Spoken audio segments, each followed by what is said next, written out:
Let's fucking go.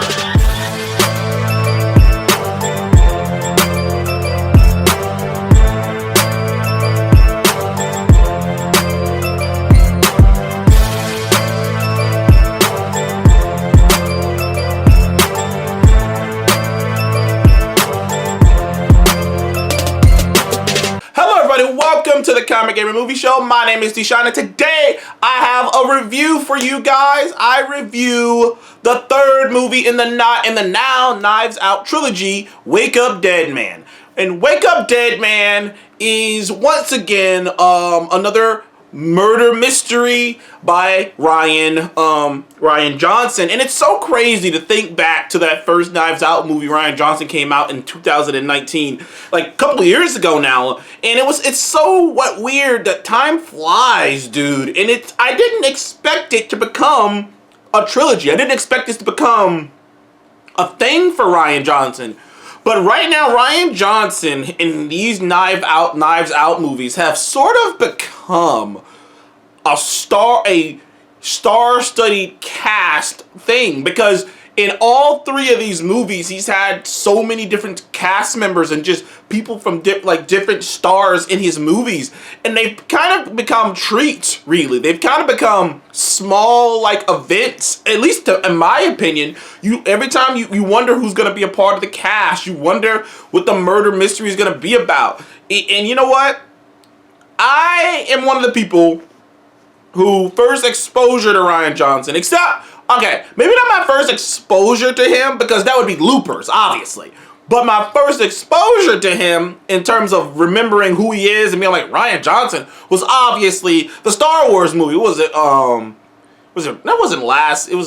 Skywalker, it was Last Jedi. And I'm not liking that.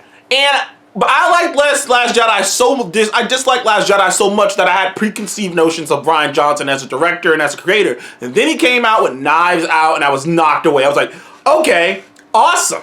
And then he came out a couple years ago with Glass Onion. And Glass Onion, in my personal opinion, was far superior to the original Knives Out, because Because unlike the original Knives Out, which I thought was a fun movie, a good ass movie, I gave it like an 8 out of 10 or a 9 out of 10 at the time, because I couldn't see no faults in it. The only problem I had with that movie was I did think it was a bit predictable. I did think it was, spoiler alert, it was a bit predictable that Chris Evans' Ransom was the killer. It's just because, and a part of that is outside forces, but another part of that is opportunity and who would have the most motivation to go through with it. And it all kind of led back to him. But the other part is, outside of that, Chris Evans had just come off of Avengers Endgame. He had just put the Captain America mantle to rest. He'll be back soon, but at the time he was putting it to rest. And you kind of figure he would want to do something big. He'd want to do something kind of adventurous. And from a directing standpoint, from a marketing standpoint, and from a creative standpoint, taking an actor who is known for being one thing and having him be so opposite, it just seemed too easy. It just seemed too juicy to do. So from the very beginning, I thought it was Ransom, and it ended up being him. Glass Onion, on the other hand, played with your expectations. It played with your knowledge of not only murder mysteries, but it even fucked with you in the marketing. Because in the marketing for Glass Onion, they purposefully leave Edward Norton, who is in the movie in Glass Onion, out of the marketing in a way in which you would assume he's the one who dies. Because you don't see him, and in the trailers, you see people moving around talking about a murder, and you don't see him. So you assume he's murdered, only to watch the movie and realize that it's as if the Glass Onion is written in such a way to fuck with you. So Glass Onion I thought was amazing. I loved Glass Onion. Awesome. So now we have Wake Up Dead Man, and this movie is almost just as good as all the other movies. It's still a great murder mystery, and it takes place in uptown New York. And there's this this young preacher who's just kind of getting started, but he had a little bit of a rough patch. So he has to be sent to uptown New York to help out this guy Monsignor Wicks, who is this other preacher who's working at this church. Judd sent there to help him out maybe either help him out, get his church up and going, because his church has been in decline, steady decline for years, and people have ideas of why, but no one really knows why. So they send Judd up there as quote unquote punishment for something that happened at the beginning of the movie. Nothing serious, but they were like, dude, we're gonna send you up there, and either you're gonna help fix what's going on up there, or you're gonna fucking tell us what's going on up there. And Judd is a good guy. He used to be a boxer, and he turned his life around. And after boxing, he decided to give his life to God and become a preacher. And it's like, cool. And he's just an innocent, kind-hearted guy. But unfortunately for Judd, not too long into his tenure there's a murder. Someone dies, and Wick dies, and and unfortunately for Judd, he's suspect number one. Because as Judd found out while he was there at that church's, Wick was running like this insane, almost angry, like close to like, and what they call it though, like the hardcore evangelics. I don't know how to say. I forget what they call it. But he was running the whole place weird, and he had these followers who were like, he was gassing them up and like destroying them, and like he had this weird like cult of personality thing going on with him that obviously Judd didn't like, and Judd saw it, and Judd's like, dude, I don't know what you're doing here, but you're not serving God, you're serving yourself. So they had a beef going on at the beginning of the movie. But so when Judd dies, obviously everyone assumes, when Wick dies, everyone assumes Judd did it. So now Benoit Blanc, aka played by the great Daniel Craig, has to come in and solve the case. And this movie is fun. This movie is just as fun. I'd say, personally, I think it's the second best of the Knives Out movies. But they're all great movies. They're all great murder mysteries. So like me grading them is like weird. You know what I mean? It's like fucking being like, it's like talking about it's like talking about, I don't know, like grading Star Wars, I'm trying to think of a good equivalent. It's like me trying to like grade between Aliens and Terminator 2. I'm like, come on, man, these movies are both fucking awesome. So what the fuck am I like? And that's how I feel about this movie. I don't think it's as good as Glass Onion, but I do think it's better than the original Knives Out. And the reason why, particularly, is because you follow. It is obviously Benoit Blanc. Benoit Blanc is obviously the main protagonist, played by Daniel Craig, but you really follow Judd. And Judd is played by this guy named Josh I think it's O'Connor? Yeah, Josh O'Connor.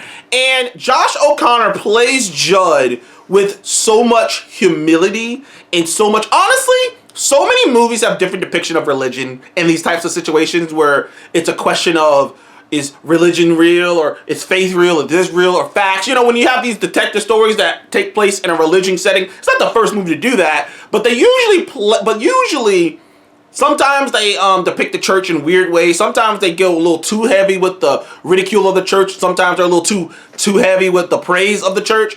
But Judd is what I imagine a good preacher would be.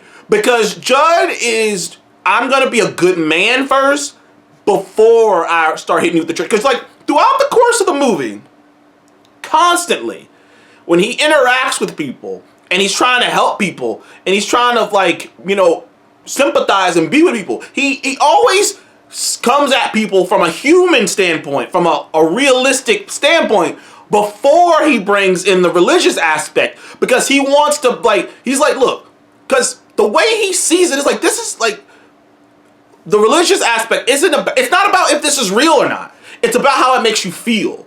Does it make you feel? How does it make you feel? Does it make you feel seen? Does it make you feel okay? And it's about that for him. And throughout the course of the movie, there's so many instances of Judd going out of his way for other people, for the sake of other people, not for gratitude, not because he. Minor spoilers. There's a sequence in this movie I thought was lovely. There's a couple sequences with him that I thought were lovely, where he's in a panic attack. Judd's suspect number, everyone thinks he killed Wicks, which, by the way, Wicks was played wonderfully by Josh Brolin, by the way. Josh Brolin played Wicks like a complete piece of shit, and you wanted it. Honestly, when you thought he died, you're like, I'm not that sad about it. Either way, he's in the midst of all this, suspect number one, and he took the time to talk to this lady who was going through grief over the eventual passing of her mother. And he took the time to just talk to her about it. Not rushing her, not going at her, not hollering at her, not like going at her with platitudes and Bible verses. No, he just listens to her. And like his same approach, he has that kind of approach to the entirety of the movie. It's just, I'm here to serve. That's it. Like, I'm not here to tell you how to live your life. I'm not here to judge you. I'm here to be there for you. That's it.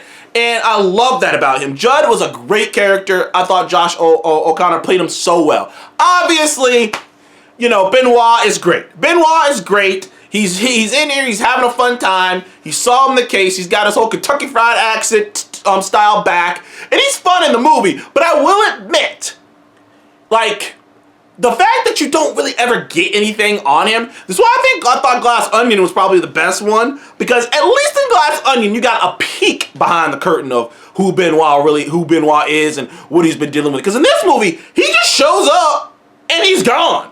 I know that's kind of a simplification, but that's kind of what just happens. If it wasn't for O'Connor, if it wasn't for fucking Judd, you'd be like, yo, what the fuck? I mean, there's a fun cast too. I mean, you got Jeremy Renner in here. You got Josh Brolin playing Wicks. Hell, you even got Mila Kunis in here as a detective, which threw me the fuck off. I don't know why, but in my brain, Mila Kunis is still just this early 20s, late 20s, early 30s, like smoking, young girl. But here she is playing the grizzled head sheriff of the department, and it just threw me off. Still a beautiful woman. It just threw me off to see her in that role. It's just like I'd never seen her like that before. But anyways, love the movie. I'd give Dead Man an 8.5. Not quite a 9. Like I say, I don't think it's as good as Glass Onion, but it's still a fun damn movie, and you guys should check it out. It's a hell of a murder mystery. Keeps you guessing, keeps you wondering until the very end. Anyways, thank you guys again for joining the Comic Game Movie Show. Please like and subscribe, and I'll see you guys on the next one. Goodbye.